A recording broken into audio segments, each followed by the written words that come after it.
Okay, right. Good morning, everyone. Back to the Gemarah. We stopped last time at a suitable stopping place.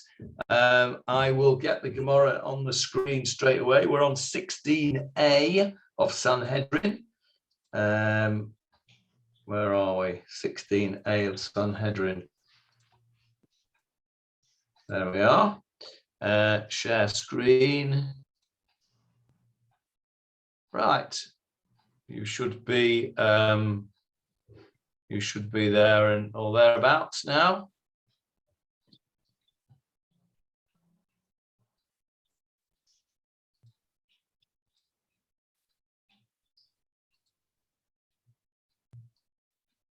Right. Okay. 83 in the Stein's-out, 16a2 in the art scroll. So the Mishnah, I'm going to whiz you off this. Can you see the page? Yeah. Yes. So I'm going to whiz you off that and take you to page 8, which is the Mishnah. And we said,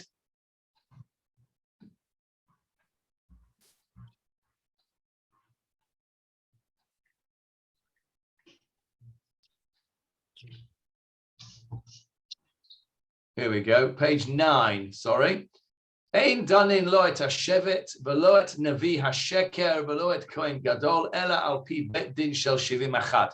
The Mishnah said that we judge a tribe, a false prophet, and a kohen gadol only using the 71-man court. Now, that's what the Mishnah said. The last few weeks, we have been dealing with the shevet, the tribe. And we spoke, if you remember, about the city called the Ir Hanidachat, the city which was subverted into idol worship and that was destroyed. And we finished that. And we started this last time. We'll go from here. Velo et navi hasheker. So the Mishnah taught us that a false prophet is judged by a court of 71. What does that mean? It means that if somebody comes along and says, I'm a prophet of God, and God said that from now on we have a New Testament, and we don't bother with the old anymore. We have a new covenant, and God has appointed me as the prophet, and we're going to change everything that we've done up till now. Excuse me. Bless you.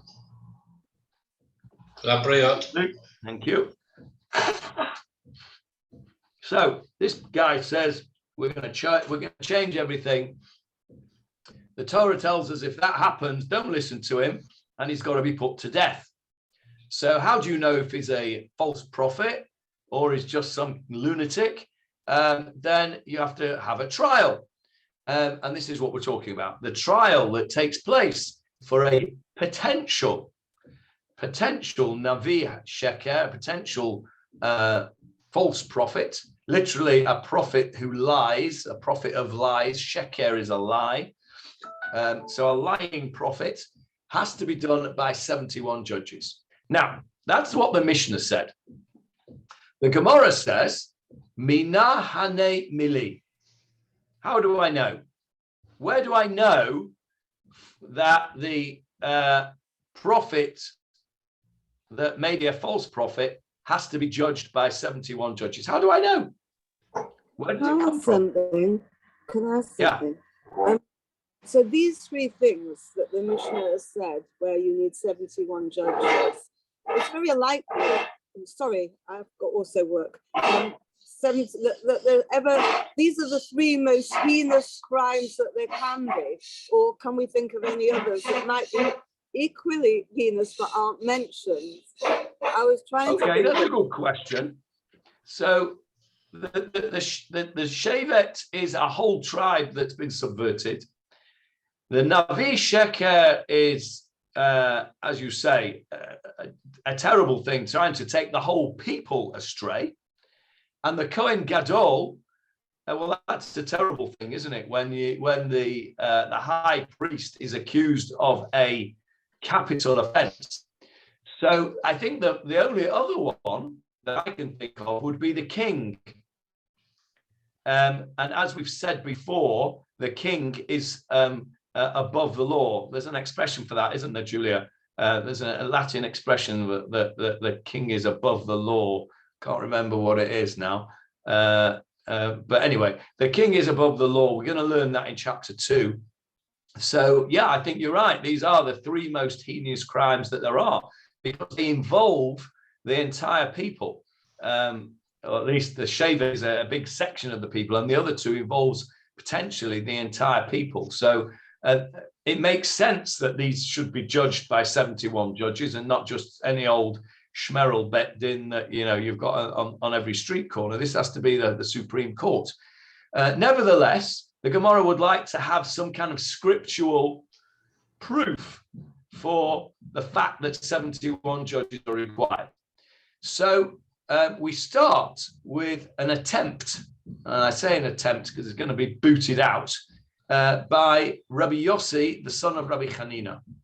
And he brings a Gezeirah Shavot. We spoke about this last time very briefly, what a Gezeirah Shavot is.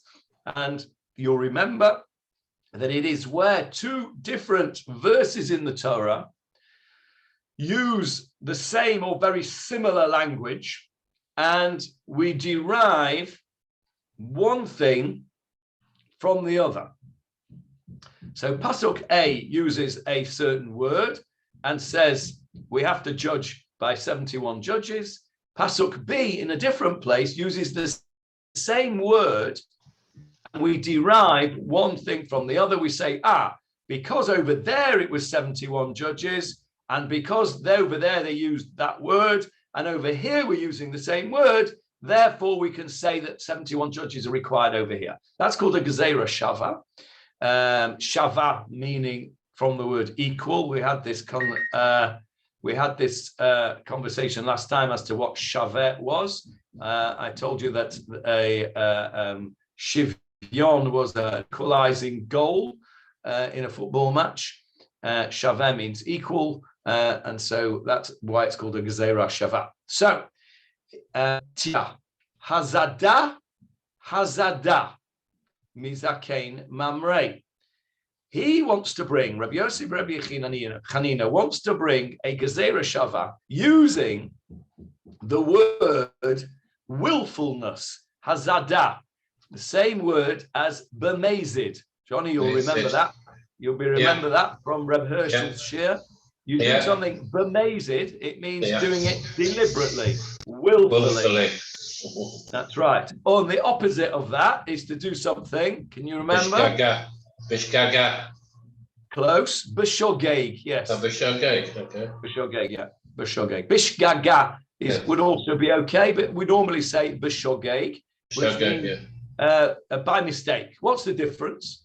The difference is, if you take, for example, the laws of Shabbat, you wake up one morning and you forget it's Shabbat and you put light on. And if you'd have known it was Shabbat, you wouldn't have done it. And that's a shogeg. You did it by mistake. Or you knew it was Shabbat, but you forgot or you didn't know that it wasn't allowed to put the light on. So that's a mistake. Had you known, you wouldn't have done it. But it is, I know it's Shabbat. I know you're not allowed to do it, and I'm going to do it anyway. That's bemazed. So Hazada is willfulness. So let's have a look at the 2 psukim that they are talking about over here. What is Rabbi Yossi talking about? He's talking about our pasuk of the Navi Sheker, which is in Dvarim 18:20, and the pasuk of the rebellious elder is in Dvarim 17:12.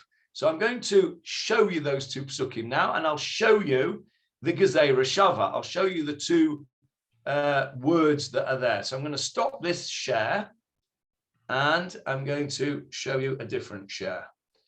So here is the first one. Can you see the screen? Yes. Right, there you go. So here it is in verse 20. The prophet who intentionally speaks a word in my name, which I did not command him to speak, or who speaks in the name of other gods, that prophet shall die. There's the word there. Can you see the word I've blued out? Yazid. Yes. Yazid. Same word as Mazid, same word as Hazadah. But Hanavi, the prophet, Asher Yazid Ledaber, who willfully speaks. He translates it as intentionally. Same idea. Who willfully speaks not in my name when I didn't command him to do so. He's a false prophet. He has died. So that's the first one.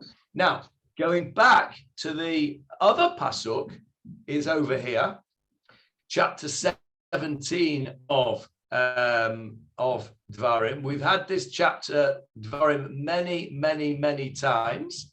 Why have we had this many times? We've had this many times because later on in this chapter, we're going to look at verse 12, but later on, we've quoted this many times in the Tanakh Shir, the chapter, verses 15, 16, 17, it's all about the king.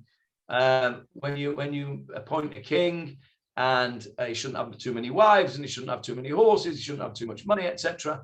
We've quoted that many times when we were doing Shmuel Aleph, but today we're looking a few psukim earlier, and there it is, blue for you. Welcome, Avril. I'm sorry you probably didn't get the message that we were starting early today, because I need to be away early. So I'm sorry, you've not missed much. We're talking about a Gezeirah Shavot. We're talking about two psukim that use the same word, and you can learn one thing from the other. And the word is over here, bezadon, willfully. And so here we're talking about what's called a zakein mamrei, a rebellious elder. The ha'ish, the man, asher yaseh bezadon, who deliberately, again the word intentionally, willfully, deliberately, levilti shmoa, he doesn't listen to the kohen, ha'omed l'sharet sham, who's serving there, or ala shofet, or to the judge, umet ha'ish hahu, that man has to die. Now, that is the law of zakein mamrei. Zakein mamrei, that is the law of the rebellious elder. Now, this rebellious elder is a man who paskens on his own a halacha against the psak, against the how do you translate psak? Against the decision of the Sanhedrin, okay, against the Sanhedrin of 71. So this man is part of the Sanhedrin. The Sanhedrin votes, and it votes to forbid a certain thing. I don't know, let's say Mars bars are kosher or not kosher, right? The Bet Din of 71 says that Mars bars are not kosher. This chap says, I don't agree with that psak, and I am going to issue my own psak against the Sanhedrin of 71, and I'm going to say that it's okay.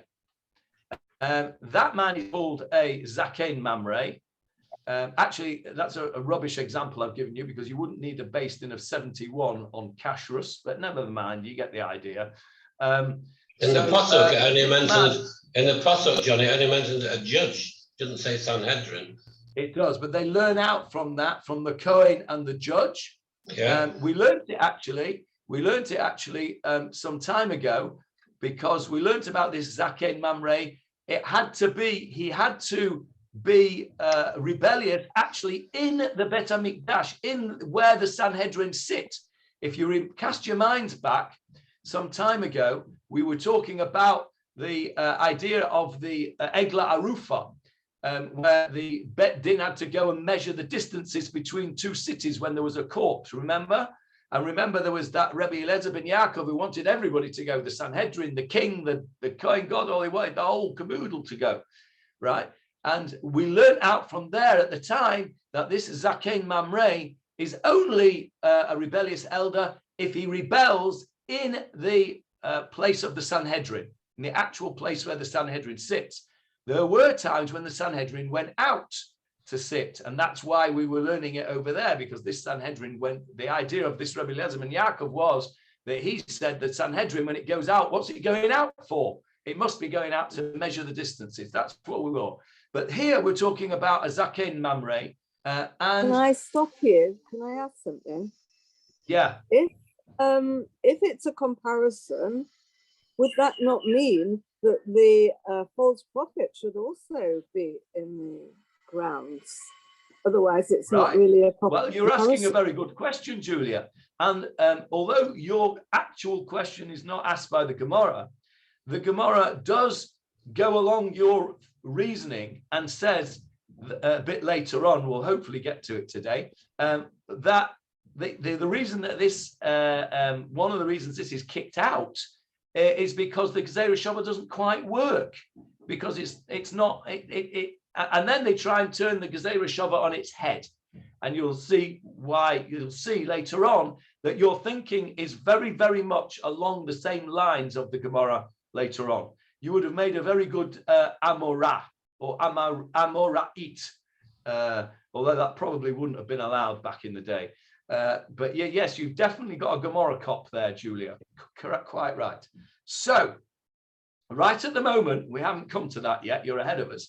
In the Gemarah, they want to bring a Gezeirah Shavot from the Zaken Mamre, who has to be tried by 71 judges, to our pasuk here, the Navi Sheker, who they say now, because of this similar usage of the word Yazid, from the word intentionally, willfully, they want to bring a Gezeirah Shavot and say that the Navi Sheker has to be tried by 71 judges, and that is the source, the scriptural source of the Mishnah. That's where we're at the moment. So I'm going to stop that share and go back to the Gemarah now. Let me reshare the Gemarah with you. There's probably an easier way of doing this, but I don't know what it is. So we'll just manage the way we are. There, we're back in the Gemarah. So he says the Gemarah, Ma lehalan b'shivim ve'echad, just as lehalan over there, meaning in the Zaken Mamre case, the rebellious elder case, b'shivim ve'echad, he has to be tried by 71. Af can, therefore also can, here in our Navi Sheker case, b'shivim ve'echad, 71. Very nice, lovely Gezeirah Shavot, Shalom al Yisrael, we're all happy, except that we're not, because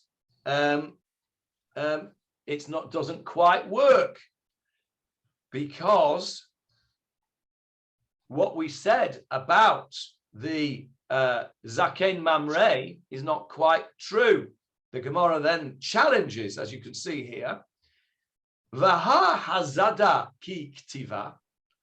But when that word hazada, that word rebelliousness, presumptuousness, deliberateness, intentionality is written, biktalahu dichtiva.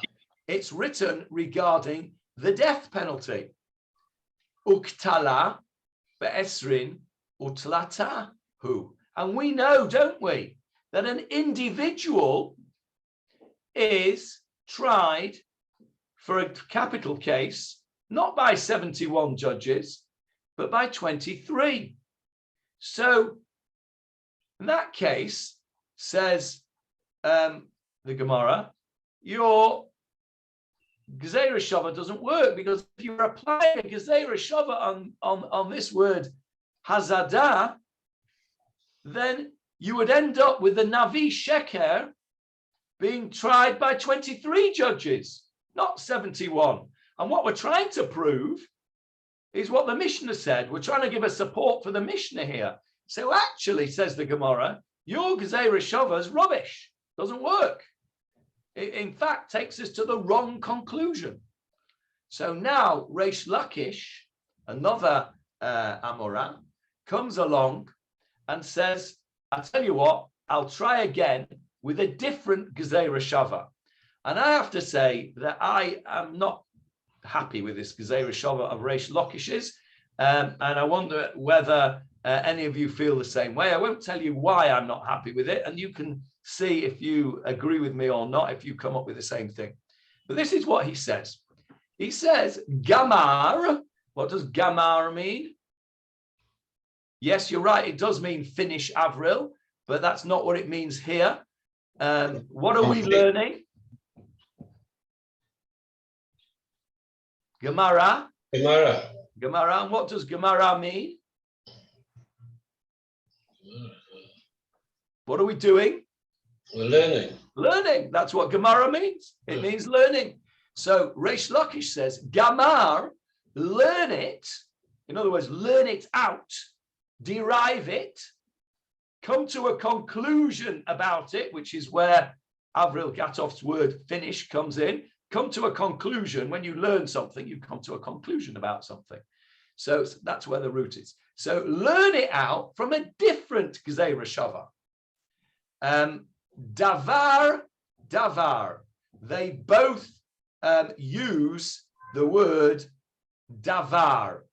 Okay, they use a word davar. Let's have a look what they're talking about. Let's go back to our two psukim and see what this usage of the word davar is that Reish Lakish is keen to use for Gezeirah Shavot. So we're going back to the psukim now. We'll start with the Zakein Mamre one, the rebellious elder. There he is on the screen. I need to, here's the pasuk, verse 12. And the man, Asher Yazeh Yaseh Bezadon, who does this thing willfully, Levil Tishmo el Kohen, not to listen to the Kohen, Halmed l'Sharet Sham, who's serving there, or a Shofet, and there he has to be put to death. So where is the word davar? It's not there. It's not there. So what are we talking about here? There's no davar in that pasuk talking about about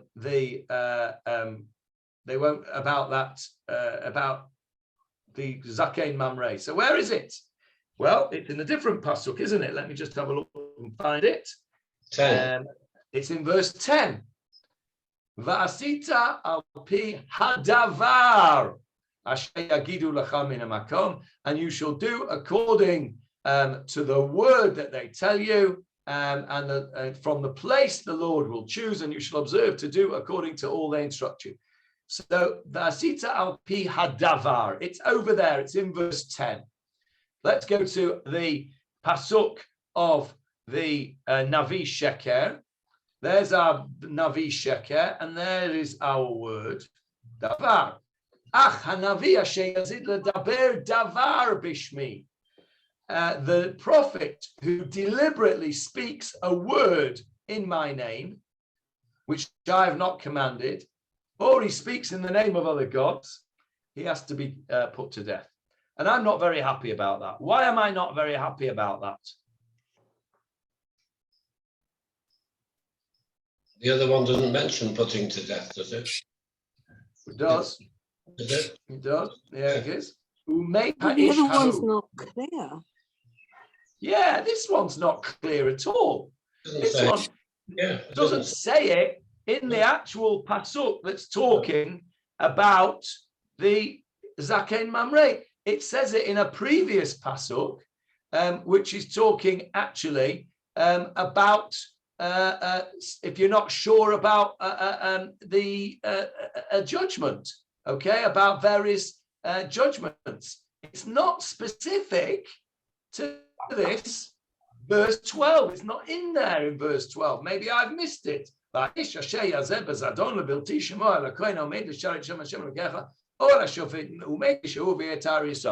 no word davar there. So I think that is a very shvachamaisis. I think that is a very weak Gezeirah Shavot. And I think that Reish Lakish is clutching at straws there. The first Gezeirah Shavot was a much stronger one because you've got the same word in the pasuk.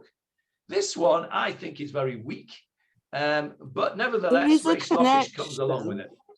There is a connection because it says, and you shall observe to do according to all they instruct you. And then it carries on with according to the law that they instruct you, which is 11. And according to the judgment they say to you, you shall do. And then the next one, 12, starts with the word and. So it follows on. So it's not entirely separate. You're right, Julia. It's there. It's not great, though, is it? It's not great. And I'll tell you another reason I don't really like it, and that's the word davar. It's not a particularly unusual word, right? Davar, a matter, a word. Come on, you know. You're going to give me a Gezeirah Shavot in a minute on the word et, which is in the Torah a billion times. Nah, I'm just, I can't say I'm not buying it because Reish Lakish says it. Huh? Vayedaber is mentioned everywhere. What say, Johnny? Vayedaber. I'm just not. It just doesn't thrill me. This Gezeirah Shavot. The thing about Gezeirah Shavot are you can't make your own one up. You can only go with ones that are handed down from Moshe to Yoshua, to the Zakenim, and through the channel of Masorah. So I can't come up with a clever Gezeirah Shavot and say, I can learn A from B through a Gezeirah Shavot. You're not allowed to do that. So the fact that Reish Lakish says this is a Gezeirah Shavot means that he believes that this was given from Moshe at Har Sinai. I'm just not very impressed with it. I don't think it's particularly direct, and I think the word is a bit weak. But there you go. Yes, Julia. But you can see why they're looking for it, because there is a similarity between the rebellious elder and the false prophet, and it's very significant. So that's why they're searching. Correct. I think they're searching. Correct. Absolutely. Because what they're doing is they're trying to find a scriptural support for the Mishnah, and they're trying to find a scriptural support from something which is similar as possible. So I'm sure that's why you're right. You're right. That's why they're looking for that Gezeirah Shavot. But of course, they're not really looking for it. It exists because the Gezeirah Shavot was from Sinai. That's what we believe. And so even though Lieberman doesn't think it's a very good one, that's irrelevant. Reish Lakish thinks it is, and he's more important than me. And so there it is. So we'll go back to it now and have a look at it in a bit more detail and see what the Gemarah's got to say about it. So let's go back to the Gemarah. Share again. There we are. So he wants to learn it from davar. The rebellious elder transgresses by violating the mitzvah, and you shall do according to the word that they will tell you, talking about the Sanhedrin. And with regard to the false prophet, the verse states the same word. Just as a rebellious elder rebels against a court of 71 judges, so too a false prophet who speaks a word that is not in the name of God is sentenced to death by a court of 71 judges. Okay, so I'm still not happy about that because we are not comparing apples and apples here. We're comparing apples and oranges. The 71 judges business with the rebellious elder is not for his trial, or because he's tried as an individual. He's tried by 23 judges. We've just said that. But in order to be a rebellious elder, you have to rebel against the 71 judges. Whereas our Navi Sheker, we're talking about his trial being in 71 judges. So I think it's a bit stretched because they're comparing apples and oranges. They're using the 71 judges against whom the rebellious elder has to rebel in order to be called a rebellious elder. And they're applying that 71 number to the number of judges that's going to conduct the trial of a false prophet. I think it's rather a stretch. I'm not particularly comfortable with it. Michael Kraus, did you want to say something? Did you have a hand up there? No. What about you, David? Was that a hand I saw? No. All right. Okay. So that's my view. It doesn't, as they say in the Gemarah world, it doesn't stim to me. It really doesn't. But let's see. The Gemarah doesn't really like it either, to tell you the truth. And now we're going to see a little bit of similar to what Julia was saying. And so now what the Gemarah says like this: V'lehedar zaken mamrei v'ligmar hazada minavi hasheker. So let's turn it on its head and say, hang on a minute, let's learn the Gezeirah Shavot the other way around. If we're going to say that we know that the Navi Sheker is sentenced by 71 judges, then let's say, because of this Hazada, Gezeirah Shavot, let's say that the rebellious elder has to be judged by 71 judges. So in other words, we're turning it on its head. And we know that the rebellious elder is not judged by 71 judges. He's judged by 23. So basically what they're saying is, hang on a minute, this is not quite, doesn't quite fit. Davar gemir, hazada lo gemir. So the end of the day, what the Gemarah says is, I'm sorry, but the Gezeirah Shavot of Davar was something that was learned by Moshe Rabbeinu and passed on. Hazada, lo gamir. We never learned that one. That wasn't one that Moshe brought us. And so that would be, saying, sorry, that's you made that up. Whoever it was that said it was Rabbi Yossi Bereb Chanina, I think, wasn't it? Who said it? Here we go. Rabbi Yossi Bereb Chanina says, hazada. So the Gemarah says, nah, sorry, Rabbi Yossi, you've made that one up. That wasn't one of Moshe's. Davar, that was one of Moshe's. You can have that, but you can't have hazada. To me, this whole piece of Gemarah is a little bit unsatisfactory. I don't come away from this Gemarah with a feeling of resolution of the problem. I come away from this Gemarah feeling that there is a Mishnah, which we accept because Rabbi Yudah Nasi wrote it down, and therefore that's the halacha, that the false prophet is judged by 71 judges. These rabbis, 400 years later, are trying to find a scriptural proof for it. Doesn't mean it's not right. They're trying to find a scriptural proof.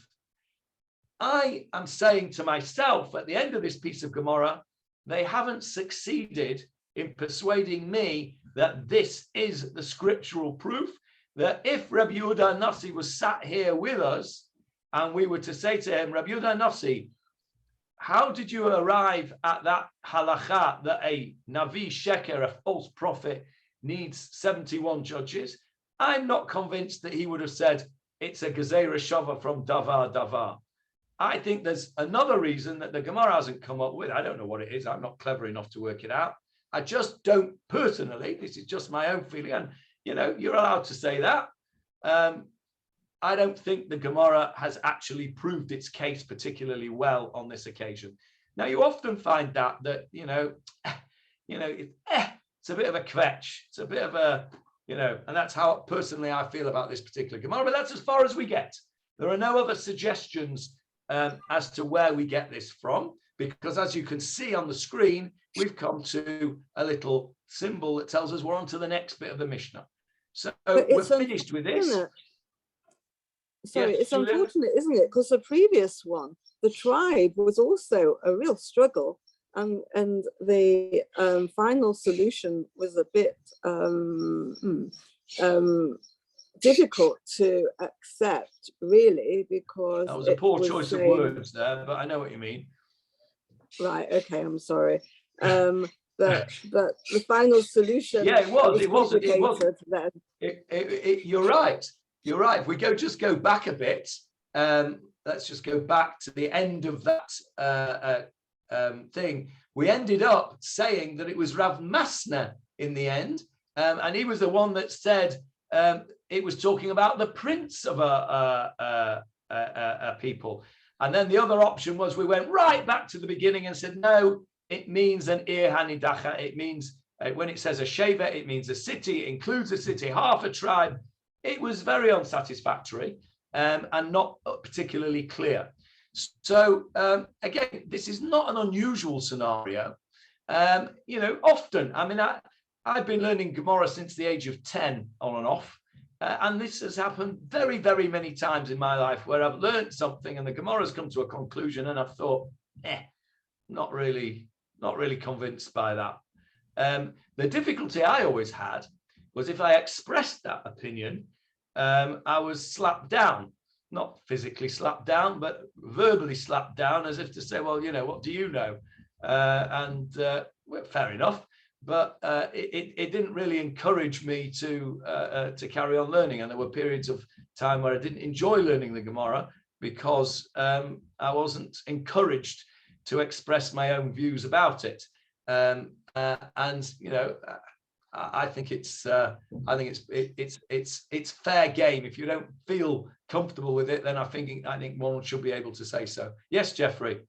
Not the first time that the rabbis have fudged things, is it? No, and it won't be the last either. I don't think they're fudging here, Jeffrey. I think they're genuinely struggling to find a good proof for something which we accept. We accept that halacha is 71 judges because that's what it said is in the Mishnah, and they're trying to find a proof for it. And I suspect that there would have been other rabbis around here, around this part of the Gemarah, who would have said to Reish Lakish, okay, maybe not. We'll try and find another proof, and we didn't find another proof. But again, I stress that it doesn't actually really matter whether the proof is the proof or not. The fact is that is the halacha because it's in the Mishnah. So we're going to go on to the next bit, unless anybody's got anything more on Navi Sheker. Yes, Johnny? No, not to do with Navi Sheker, but I listened to the recording of the Tanakh Shir on Sunday, and the soldiers all became prophets as they went up. Each battalion that went up. I mean, there must have been plenty of false prophets in that lot. That's a good question. Those prophets that were prophesying in front of King Shaul, in front of Shmuel. Well, yeah. Shmuel was. I got the impression that what the Psukim were telling us that Shmuel was there, stood at the top, as if you remember, it said Omeid Natziv, stood erect above all these prophets, and they all were affected by his prophecy, and they became true prophets. I think was the implication of the Psukim that they became true prophets.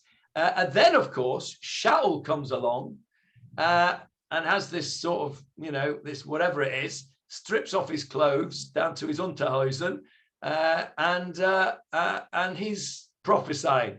It could be there were a bunch in there as well. The Navi Sheker that we're really talking about here, we spoke about it, didn't we, a couple of weeks ago? I asked you the question, who was the most famous Navi Sheker in history? And most of you said Shabtai Tzvi. And I suggested Jesus Christ, but there you go, Navi Sheker. Right, let's move on in the Gemarah. The Mishnah, let's go back to the Mishnah, page 9 over there. There's the Mishnah. Sorry, didn't you have to leave at quarter to 11? You said 11 o'clock. 11 o'clock. No, you said quarter to 11 before you needed to prepare, I thought. Yeah, quarter of an hour. My meeting's at 1:15. So okay, fine. Okay, just wanted to sure. is quite sufficient. I did a bit last night, so I know more or less what I'm talking about. So thank you for reminding me, though. I'm keeping my eye on the clock. So the Mishnah says, "Ein danin lo et hashevet v'lo et Navi Sheker v'lo et Kohen Gadol." That's our next one. So the Kohen Gadol is in the same category. Ela al pi bet din shel shivim ve'echad. 71 judges required for the Kohen Gadol. If we ask the question why, it's go back to page 83. If we ask the question why, the answer is what Julia said earlier on. And that is that what have they got in common, these things, the tribe, the false prophet and the Kohen Gadol? They are potential national disasters. To try the Kohen Gadol, the equivalent today would be the president, I guess, would take the Supreme Court. Well, we've done that in this country, haven't we? Our president has been tried and sentenced to a severe punishment. Sadly, that reflects very badly. So it's a serious business. If you have a Kohen Gadol who is accused, and we'll see a bit later on, probably not today, but we'll see next week, what the Kohen Gadol has to do in order to warrant the 71 judge trial. And I'll give you a bit of a spoiler on that. It's not just sort of some petty crime like a parking ticket. It's something serious. A Kohen Gadol who does a minor infringement is treated like anybody else, and he's tried in a normal court. What's different about the Kohen Gadol is capital cases. We'll see that later on. A normal person who's not a Kohen Gadol or is not a Navi Sheker, if he is accused of a capital crime, he's judged by how many judges? 23, correct, Julia, 23. The Kohen Gadol, says the Mishnah, has to be tried by 71. So the Gemara asks the same question. Mina hane mili. How do we know? Where is the scriptural proof from this? And we've touched on this already a little bit previously. Amar Rav Ada bar Ahava.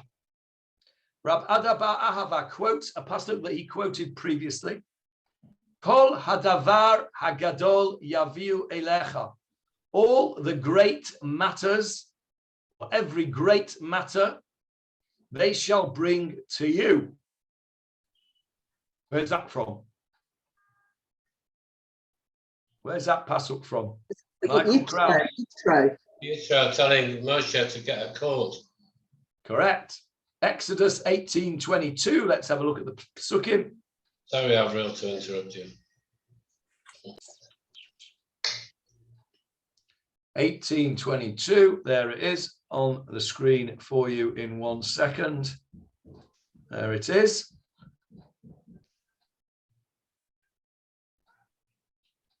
There it is.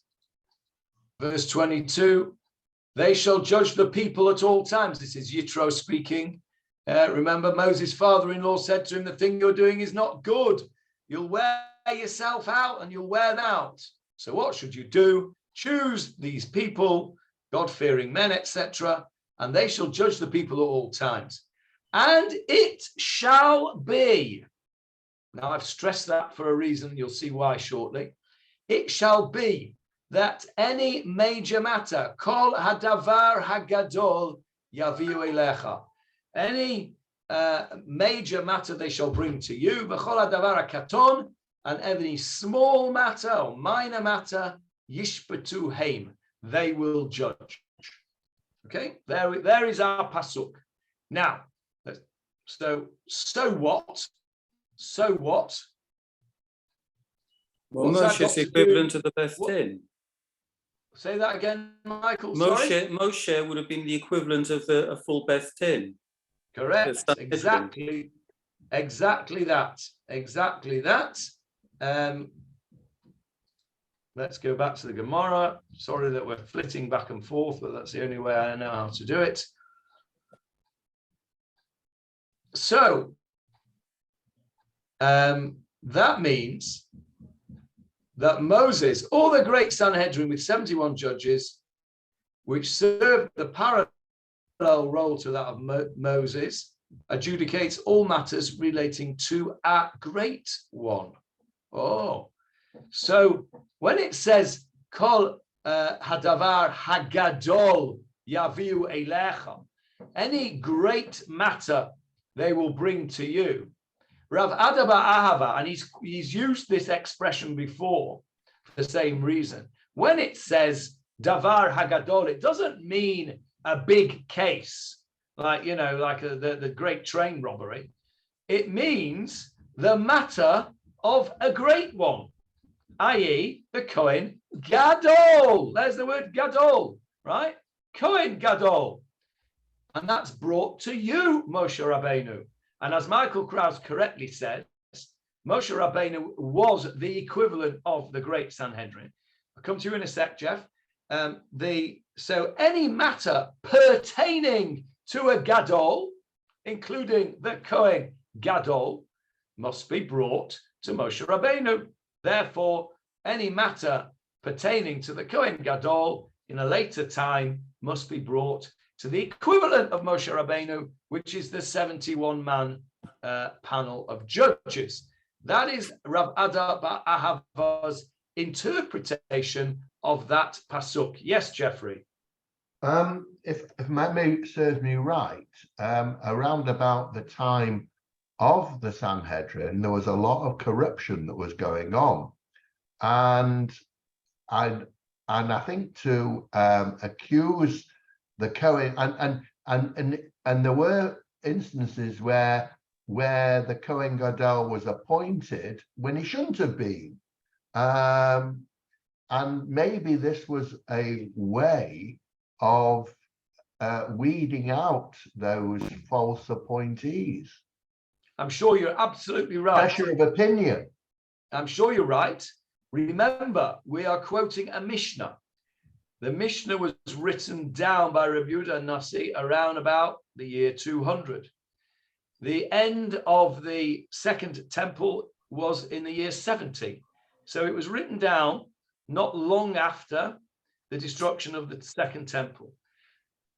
Towards the end of probably a significant part of, but certainly worse towards the end of the Second Temple period, the high priesthood was, as you say, Jeffrey, completely and utterly corrupt. The position was bought and sold. There were people who were Kohen Gadol who weren't even a Kohen. It was a shambles. Yeah. And the Mishnah was written down not long after that period. So I'm certain that Rabbi Yehuda Nasi will have had in his mind when he wrote this down that entire period.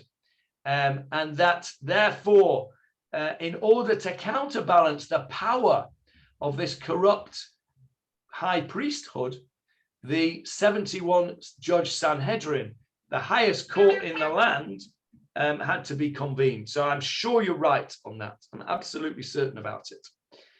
So you can see where Rav Ada bar Ahava is coming from. He's got a very nice use of language here. He uses this hadavar hagadol to mean not a major matter, but a matter of a great one. Only thing is that the Gemara is not entirely impressed by it. Let's go on. Mesve, I will ask you a question, says the Gemara. Means I'm challenging you. Davar gadol, davar kasher. They said a great matter. You're interpreting it, or we're interpreting it, davar kasher, a difficult matter. Omer davar kasher, or eino ela dvarav shel gadol. So what are you talking about here? What did they bring to Moshe, asks this Gemara. Did they only bring matters of the Great One to Moshe? In other words, Moshe's role was only to try knackers, or was his role to try difficult cases? Kasher, something that's kasher is hard, difficult. Now, let's have a look at the psukim. Let's go back to the Torah itself. Let's go back to Parshat Yitro. and have a look what it actually says, because I think you might be surprised at what it says. So Yitro says, they shall judge the people at all times, and it shall be. Remember, I said that in a rather dramatic, theatrical way. It shall be that any major matter they shall bring to you, and they themselves shall judge every minor matter. So that's what they did. Moshe, go verse 25. Moshe chose and a sub blah, blah, blah, blah, blah. And what did they do? V'shafto et ha'am b'chol eit. They judged the people at all times. Et hadavar hakasher yaviun el Moshe.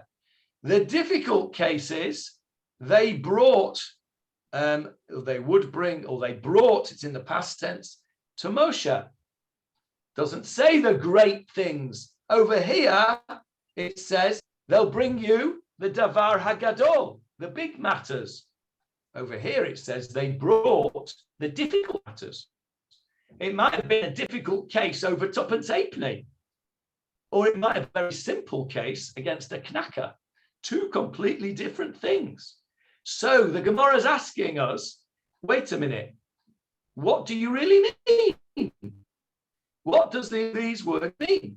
If you're telling me that when it says davar hagadol over here, if Rav Ada Ba'ava is saying that word means that it means the matter pertaining to a great person, i.e. a Kohen Gadol or somebody like him, well, the Psukim later don't support that. The Psukim later tells us that actually what they did was they brought the difficult cases to Moshe, not necessarily the big cases of the big people, but the difficult cases, those that needed a difficult psak din.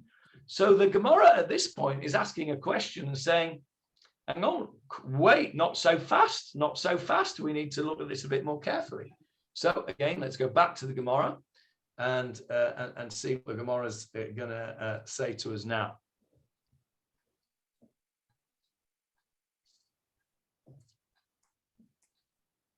So what they're saying is, what the Gemara goes on to say, Hare davar kasher amor. Since we know, don't we, says the Gemara, that Moshe followed Yitro's advice. Did he not? He followed his advice. So if he followed his advice, and actually what they did was they brought the difficult cases, then what must have his advice been in the first place? Bring the difficult cases to Moshe, because that's what they did. And he followed his advice. So if his advice was to bring the difficult cases, then your explanation, Rav Ada Ba'ava, can't be right. Because the Torah tells us that what they actually did was bring the davar hakasher, the difficult cases, to Moshe.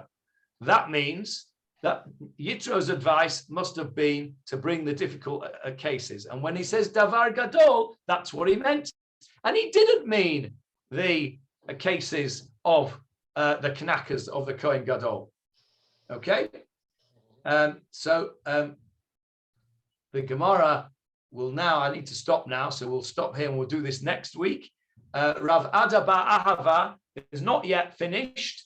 He's going to lob back another tennis ball. This is going to be a lob. And then we're going to see whether at the end of it, the Gemara can do a smash on the lob and win. But so don't read on. We'll do it next week, or you can read on if you want. So where we're holding at the moment is Rav Ada Ba'ahava is trying to tell us that Davar Gadol means a trial of a Kohen Gadol, and the Gemara is not impressed. It says, no, Moshe followed Yitro's advice, and he looked at the hard cases. So that must have been Yitro's advice, and he didn't make a distinction between who the person was. It's how difficult the case was. That's where we're holding at the moment. We have 1 minute for questions, if anybody has any. No? Right. Well, I will go and do some work, and you will all have a lovely day. By the way, let me just stop the recording for a sec. Avril, if you would, please.